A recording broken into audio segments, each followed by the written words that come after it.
Lutuin mo yung isda, te. Hindi niya naririnig. Kaya ikaw na magluto ng isda.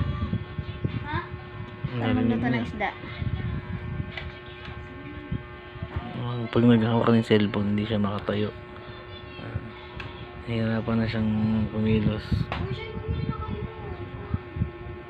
Nahihirapan na siyang kumilos ang panganay namin.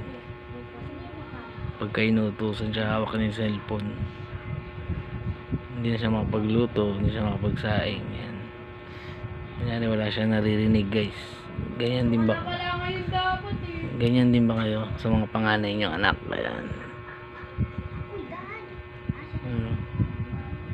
Lutuin mo na yung ano, te. Kanin, tsaka yung isda. Gasa mo. May kanin na, ulam na lang lutuin. Ulam na lang pala eh. How? Wala siya naririnig, guys.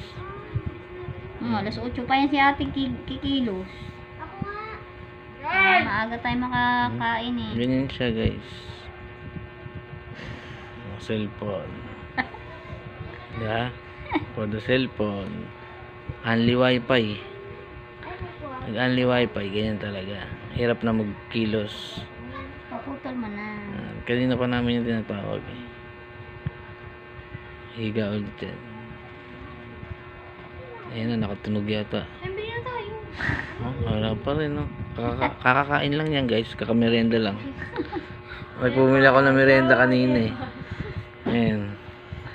Ayan.